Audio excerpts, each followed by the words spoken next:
Hospitals keep secrets. Not the kind you read in charts, but the ones whispered between nurses when the corridors are quiet or murmured over coffee that's gone cold. After years as a doctor, I'd heard my share. Patients seeing someone in their room right before they died. Security guards swearing the basement isn't empty at night. I never thought I'd become part of one of those stories. It was a slow night on the medical floor. Barely any critical cases, and the ones we did have were stable. I usually welcomed the lull, but from the start, something about this shift felt wrong. The air was heavy. My shoes seemed too loud on the linoleum. I was heading to check on Mr. Peterson, an elderly man in a coma for almost 2 weeks. His family had already said goodbye. He wasn't coming back. Or so we thought. As I walked down the hallway, I caught it, a faint whisper under the hum of the monitors. It was coming from nowhere in particular, more like the sound was sitting in the air itself. I stopped, and it stopped. My chest tightened. I told myself it was nothing. Inside his room, I froze. Mr. Peterson was awake. Not groggy, not confused, awake. His eyes locked on mine, and for the first time in weeks, there was life behind them. "Doctor," his voice was raw, barely audible. "She's leaving us tonight." "Who's leaving, Mr. Peterson?" His gaze shifted past me, toward the open doorway. His eyes widened, but his face stayed calm. "She's waiting." Every hair on my arms stood up. I didn't turn around. I don't know why, but I couldn't. I made a note in his chart with a hand that wasn't entirely steady and left the room, my pulse climbing. At the nurse's station, I asked Linda, the head nurse, "Has Peterson ever been lucid before?" She said, flatly. Then, after a pause, "Why?" I told her what he'd said. She stared down the hall toward his room. "You're not the first one to hear something like that." "What do you mean?" "Sometimes the ones who are close to the end, they say they see someone, like someone's waiting for them." Her tone was matter-of-fact, but I saw the goosebumps on her arms. "Room 217, she added quietly. "Last night, the woman in there told a nurse she had a visitor. No one was there. She died 2 hours later." 3:12 a.m. I was doing rounds again. Most of the staff had gone home. The corridor was dim, the air cooler than before. I went back to Peterson's room.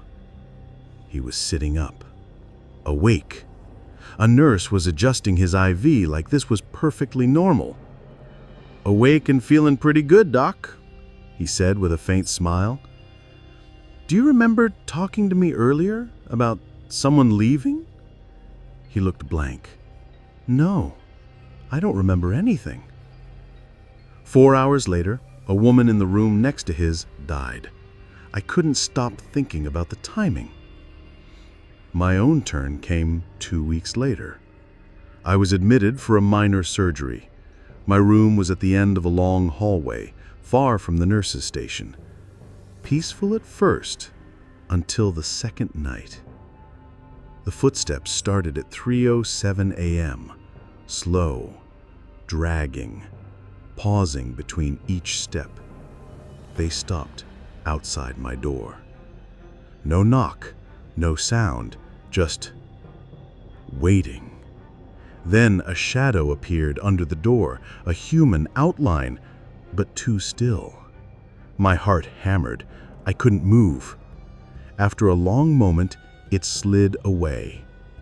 In the morning, I mentioned it to my nurse, half laughing it off. Her face didn't match my tone. "Probably just night staff," she said quickly. That night, they came again. This time the shadow pressed against the doorframe like it was testing the gap. The next night I watched it glide to the door across the hall, Mr. Will's room. The shadow didn't open the door, it passed through it. He was dead by morning. I overheard 2 nurses whispering, "It's always around 3 a.m. and always the patients at the end of the hall." I didn't sleep my last night. At 3 a.m., the shadow returned, closer, darker. I could feel it, cold, heavy, oppressive, just outside my door. And then it was gone. I was discharged the next morning. I didn't look back. Months later, I was back on shift as a nurse. I had an older man, Mr. Connors, in 216, in a coma after a massive stroke. His breathing was shallow but steady. That night, the room felt colder than the rest of the floor. My skin prickled. As I checked his IV, he sat up suddenly. His eyes found mine. "He's coming for me." Before I could respond, he fell back onto the bed and resumed his slow breathing. When I returned minutes later, his bed was empty. No one had moved him. Security pulled the camera footage. We watched, silent, as a tall man in dark clothes entered the room, lifted Mr. Connors into a wheelchair, and wheeled him away without a word. He never passed another staff member. They found them in an abandoned farmhouse. Mr. Connors died 2 weeks later by his son's side, just as he had apparently wanted. If that was the worst of it, I'd have slept fine. But I also worked security shifts, and one night I drew basement duty, the morgue. The flickering light outside its door pulsed in sync with my steps. I heard it as soon as I passed, a whisper, my name, Derek. I told myself it was the vents, until it came again. Inside, the drawers were closed, the tables empty, then tap, tap, tap from the far end of the room.